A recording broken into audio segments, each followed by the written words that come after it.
Hi, Shobha's മജിക്കിക്ക് എല്ലാവർക്കും സ്വാഗതം. അപ്പം ഞാൻ ഇവിടെ നിന്ന് ഉണ്ടാക്കാൻ പോണത് ചെമ്മീൻ അച്ചാറാണ്. ഞാൻ ഇന്നലെ ചെമ്മീൻ വറുത്തത് ഒരു വീഡിയോ ഇട്ടിരുന്നു. അത് കാണാത്തവരുണ്ടെങ്കിൽ ഒന്ന് കാണാം. അത് നല്ലതായിരുന്നു, എല്ലാവർക്കും ഇഷ്ടപ്പെട്ടു. അപ്പോൾ ഈ ചെമ്മീൻ അച്ചാർ എങ്ങനെയാണ് ഉണ്ടാക്കണമെന്ന് നമുക്ക് നോക്കാം. അതിനാവശ്യമുള്ള സാധനങ്ങൾ എന്തൊക്കെയാണെന്ന് നമുക്ക് നോക്കാം. അപ്പോൾ ആദ്യമായിട്ട് ചെമ്മീൻ തന്നെ ഒരു ചെറിയ ചെമ്മീനാണ് അച്ചാറിടാനൊക്കെ നല്ലത്. അപ്പോൾ ഞാൻ അങ്ങനെ കഴുകി വൃത്തിയാക്കിയിട്ട് ചെമ്മീൻ വെച്ചിട്ടുണ്ട്. ഒരു 200 ഗ്രാമോളം ഉണ്ടാവും. അപ്പോൾ അതിലേക്ക് നമുക്കൊരു 1/4 ടീസ്പൂൺ മഞ്ഞൾപ്പൊടിയും ഒരു 1/2 ടീസ്പൂൺ മുളക് പൊടിയും പിന്നെ ആവശ്യത്തിന് ഉപ്പിട്ട് കൊടുത്ത് ഒന്ന് ഇളക്കി നല്ലോണം മിക്സ് ചെയ്ത് ഒന്ന് വെക്കുക.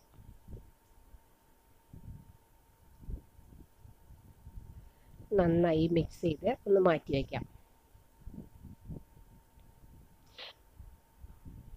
ഇനി നമുക്ക് ആവശ്യം ഒരു ടീസ്പൂൺ നമ്മുടെ വെളുത്തുള്ളി ചെറുതാക്കി അരിഞ്ഞതാണ്. അതുപോലെ തന്നെ ഒരു ടീസ്പൂൺ ഇഞ്ചി ചെറുതാക്കി അരിഞ്ഞത്, അതുപോലെ പച്ചമുളകും ചെറുതാക്കി അരിഞ്ഞത് ഓരോ ടീസ്പൂൺ വീതം.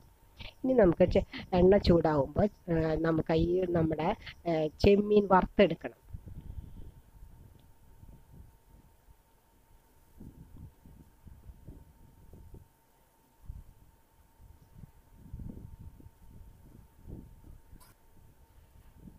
ഒരു ഭാഗം വെന്തിട്ടുണ്ട്. ഇനി മാറ്റി മാറ്റി ഇങ്ങനെ ഇളക്കിയാലും മതി. ഓരോന്ന് മറിച്ചിടണമെന്നൊന്നുമില്ല, ഇങ്ങനെ ഇളക്കി കൊടുത്താൽ മതി. പരന്ന പാത്രമാകുമ്പോൾ ഇതാണ് സുഖം. അപ്പം നന്നായി അങ്ങോട്ടും ഇങ്ങോട്ട് മറിച്ചിട്ട് നന്നായി വേവണം. നന്നായി നല്ലോണം മൊരിയണ്ട, പക്ഷെ നമുക്ക് നല്ല സോഫ്റ്റ് ആയിട്ടുള്ള വറുത്തിട്ട് പോലെ നമുക്ക് കിട്ടണം.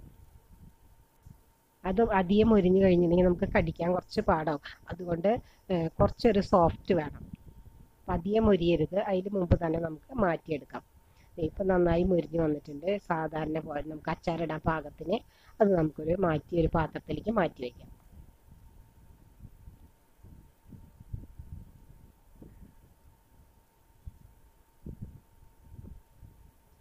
ഇനി നമുക്ക് എന്ത് ചെയ്യണമെന്ന് വെച്ചാൽ വേറൊരു പാത്രത്തിൽ ഞാൻ ഇതിൽ എണ്ണ ഒഴിക്കുന്നത് 1 ടേബിൾ സ്പൂൺ എണ്ണ ഒഴിച്ചിട്ട് നമുക്കതിലേക്ക് ഒരു 1/2 ടീസ്പൂൺ കടുകും കൂടി ഇട്ട് കൊടുക്കാം.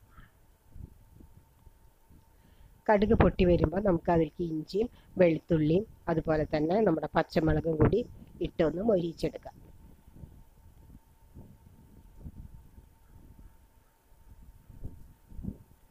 ഇതും അതുപോലെ നന്നായി ഡാർക്ക് ബ്രൗൺ ഒന്നും വരണ്ട, ഒരു ചെറിയൊരു ബ്രൗൺ കളർ ആവുമ്പോൾ നമുക്ക് നിർത്തണം കേട്ടോ.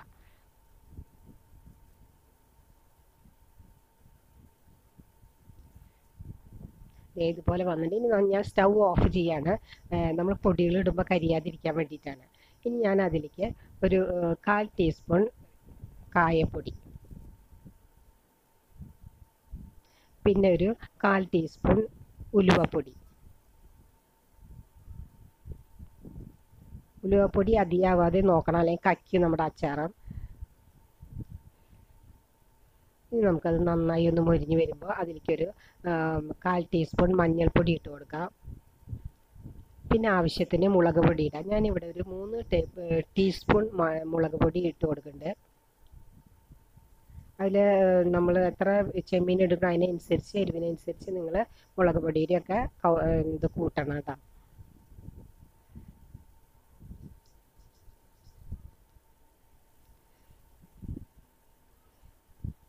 ഇനി നമുക്ക് അതിലേക്ക് നമ്മുടെ സ്റ്റൗ ഓൺ ആക്കുക, നമ്മുടെ ചെമ്മീൻ അതിലേക്ക് ആഡ് ചെയ്ത് കൊടുക്കാം.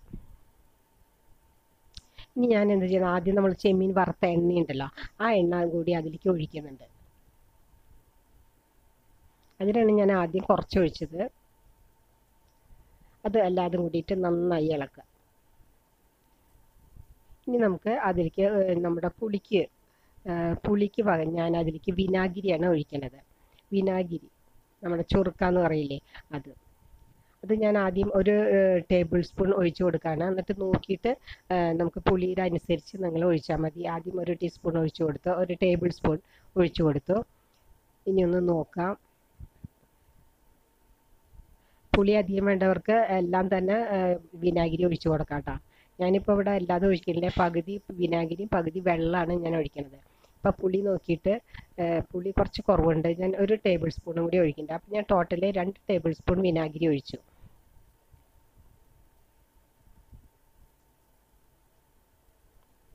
ഇനി ഞാൻ അതിലേക്ക് വെള്ളമാണ് ആഡ് ചെയ്യുന്നത്. അത് തിളപ്പിച്ച ആറിയ വെള്ളമാണ് നമ്മൾ ഒഴിക്കേണ്ടത്. ഇനി ആവശ്യത്തിനുള്ള ഗ്രേവിക്ക് വേണ്ടി വെള്ളം ഒഴിക്കണം.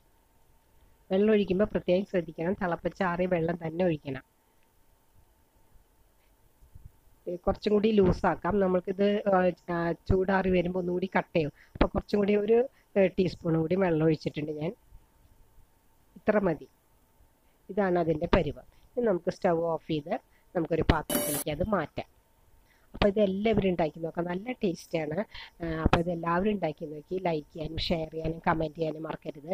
പിന്നെ ആദ്യമായിട്ട് കാണുന്നവരാണെങ്കിൽ സബ്സ്ക്രൈബ് ചെയ്യാം. ഓക്കെ, അപ്പോൾ അടുത്തൊരു വീഡിയോ വരുന്നത് വരെ by. Like a bell cut.